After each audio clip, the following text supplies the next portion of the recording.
Hello, everybody. We are back here once again for another MacGuffin Web exclusive Top 5. My name is Allen. I am joined with Brandi, and today our Top 5. What are we going to be talking about? we're going to be talking about our top 5 literary adaptations. All right. Now, I have to say that this one was a really tough one for me to do because I don't read. But you are aware that there are things out there called books, plays, whatnot, and that sometimes those get made into films? Sometimes, yes. Okay. I am aware. Okay. All right. From doing your research for this. Doing my research like the last 10 minutes ago. Yeah. Like, oh my God, really? All right. Well, let's get started. All right. My number 5 is William Shakespeare's Romeo and Juliet from 1996, I believe. Baz Luhrmann. Starring Claire Danes and Leonardo DiCaprio. It's got a little Paul Rudd action in there. You know how I feel about that. Yes. And basically, it's a really fun movie that, I mean, if you were 13 when that movie came out and you were a girl, like I happened to be at the time, it was a big deal. And then I hadn't seen it in forever, and I saw it again maybe like 6 months ago, and I was like, this is legitimately a really good movie. Like, I kind of assumed that it was outlandish and crazy and that I only liked it from, you know, the Leo thing back in the day, but no, it's really great. Yeah, so that's kind of a coincidence that you chose that as your number 5, because that's actually my number 5 too. Sweet. Yes, we are on a good start here. So yeah, I mean, when I was a 13-year-old girl back in the day, I really enjoyed the movie. I thought it was really interesting how they were able to take Shakespeare's play and set it in the modern age. Mm-hmm. You know, you have, instead of swords, they have guns. Instead of horses, they have cars. The narrator of the film is a TV news anchor. I don't know. I really liked it. I thought it moved really fast. This is one of those movies where I thought the fast editing, quick pace of it really worked. Mm-hmm. Yeah, I mean, it was really like a headstrong pace. I really enjoyed that film. So. Great. Let's move on to my number 4. My number 4 is Ghost World, which is a great film that is based on a graphic novel by Daniel Close. Okay. And I read the graphic novel after I'd seen the movie, and I was pretty impressed with how they had built on those characters and like really even deepened them for the film, which a lot of times is the opposite. I haven't actually seen the film. I'm sorry. Is that the one with Scarlett Johansson? Yes, and Thora Birch and Steve Buscemi, directed by Terry Zwigoff. It's a really good movie. Like, it's just a weird little high school movie about misfits, and it's great. You should watch it. I think I will. Yes. All right. Moving on to my number 4. It's a little action film called Equilibrium, which is based off, I think, loosely Ray Bradbury's Fahrenheit 451. Okay. Starring Christian Bale. Remember reading that in the 9th grade? Hey, that's an awesome book. I don't know. Now, have you actually seen this movie? No. Yes. Okay. Never heard of it. Anyway, so it's pretty much, I mean, you know how the book goes, how they burn books and everything like that for censorship. In this one, instead of burning books, they burn pretty much all forms of culture. So paintings, music, books, literature, everything, movies. That's harsh. They burn everything. They suppress emotion through medication. Starring, I think I already said this, Christian Bale. It's actually, besides all that, I really enjoy it because... And Taye Diggs, yes. Got to remember Taye Diggs. Thank you.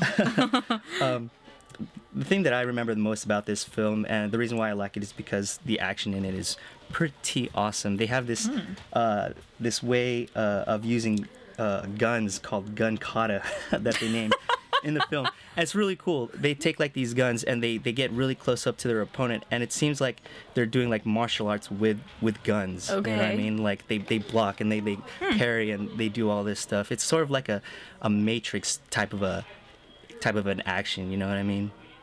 All right. Yeah. That look on your face is like, I'm so not going to watch it. I'll check it out at some point. All right, my number 3 is a recent film, and that is Wes Anderson's Fantastic Mr. Fox, which I thought was a great film from last year. Really enjoyed it. I loved the book as a kid, and I was so excited that he was making it, and then it just kind of like even surpassed how good I thought it was going to be. It was just really fun, and you know, my one complaint, and that is that Mrs. Fox should have gotten a job. But if we look past that one little detail, then it's pretty much a perfect movie, I think. That's true. I mean, I saw the film quite recently, and I wasn't expecting to enjoy it as much as I was going to. Now, I never read the book.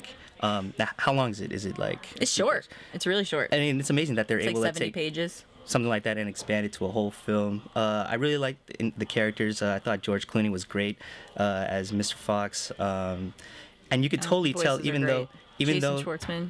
Yes, Jason Schwartzman, of course. Now, you could tell that it was a film made by Wes Anderson, even though it was the first time he's ever done like a claymation sort of stop motion type? Stop motion. Yeah. It was really cool.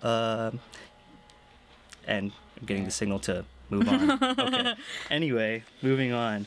Now, that was your number 3, right? Yes. Okay, my number 3 is another Shakespeare adaptation. This time it's the adaptation of Hamlet into the Disney film The Lion King.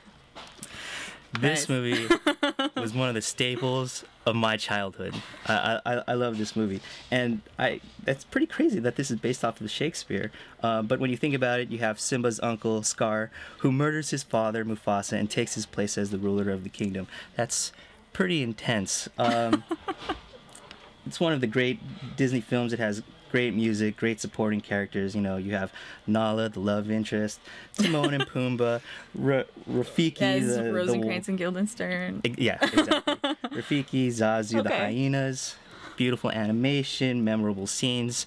To me, that stampede scene with the antelope is way awesome. I don't think you gotta convince anybody that The Lion King is a good movie. I think we got it. I'll just stop talking then. We know that. Yes, Lion King, awesome. Okay. All right. My number 2 is Clueless, which is based off of Jane Austen's Emma, and which is just a really great film. Still so incredibly funny and just so quotable, so relatable, I think, and full of great performances. Another Paul Rudd classic. And I mean, I think it's so creative the way that they took the story of Emma and translated it to high school. And I think there are other movies that have done similar things with like taking classics and putting them in high school, but this is definitely the best time that that's ever happened, and it really kicked off, I think, a lot of that. You know, I don't know if we would have something like 10 Things I Hate About You if we didn't have Clueless. That's true. I mean, I don't think I've actually seen it since it came out back in the 90s. I recommend a rewatch. It really holds up. Really? Yeah. Yeah. I mean, I remember not hating the film at all, you know, but I don't know. It never like interested me to return to it. You have a way of saying these things that just cause me so much pain. Like, well, I'm glad your indifference is so much worse than if you like. I'd rather you hated it than be indifferent to it. Okay, just so my head doesn't get smashed like last time. If you guys didn't see it, I'll just say that I hated the film. I never touched you. Well, verbally, my head was smashed. Yes. All right, whatever. What's your number 2? Okay, my number 2 is an adaptation of The Odyssey titled "Oh Brother, Where Art Thou?" All right, this was gonna be my number 1, so we're friends again. That's what I'm talking about. So you have the Coen brothers, you have George Clooney again, starring as Everett Ulysses McGill. You know, it's the story of a guy who's taken away from his home and he's trying to get back there. Some great characters. I love the fact that they moved it from. I don't even know when it was set. When was it set? I told you, I don't read. Ancient Greece. Or whatever. Yeah, ancient Rome, whatever. And then set it in the South. I like the way the Coens were able to adapt all the memorable characters from the Odyssey. I mean, you have John Goodman as, you know, the Cyclops, and then you have the Sirens as the Sirens. It's extremely creative what they did. It certainly is, yeah. I mean, they go through all these crazy adventures. I mean, there's a flood. They're chased by some dude who, like, I guess apparently sold his soul to the devil. And then to top it all off, there's a huge flood at the end of the movie. Yeah. So It's just the tone that they sustain and how successful it is really amazing to me, because it could have gone off the deep end of just craziness. That's true, and it yeah. just, the characters feel so real that you just kind of accept all the surreal stuff that happens to them. it's true. They never take it overboard to, like, implausibility, but they keep it just towing the line there, you know. Coen Brothers, man. Masters of tone, for sure. They are pretty awesome. So your number one, oh wait, we already talked about it. Yep. So we're going to go to my number one, and it is Apocalypse Now, which is an adaptation of Joseph Conrad's Heart of Darkness. Now, to me, I think a film like this is perfect when it comes to adapting literature. You know, you have movies that try to do it, you know, exactly like the book, and you have people that complain, well, it's not exactly like the book. But then you have other people that move so far away from it that people don't see the correlation between the two. With Apocalypse Now, they're able to keep it true to the style and tone of the book, but at the same time making it its own credible story, I thought. So you have read that book? Yes, I did. Okay. It was required of me in high school. Yeah. You know, you have Martin Sheen, Marlon Brando, who was in the movie for like the last 20 minutes, but he's the most memorable character in the movie, I think. What do you think? No? This is just like not like, I can understand that Apocalypse Now is a good movie, but it's just not my thing. It is really not my thing. You don't at like all. Oh yeah, you don't like war films I don't really very like much. war movies. I don't really like stuff that's about how hard it is to be a man. Like, I mean, It's so tough being a man. yeah. The only one I've seen is I saw Apocalypse Now Redux. I've seen it once. Really? I saw it on the big screen at Ebertfest, actually, and that was my first and only exposure to Apocalypse Now, because, like I said, I don't do war movies, and the only reason I watched it is because it was playing at Ebertfest and I was there. So you didn't really like the film when you saw it? I just mostly felt like I needed a drink the whole time. Well, on that note, I So. guess we'll end this round of Top 5.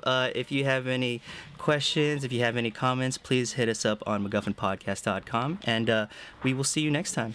Take care.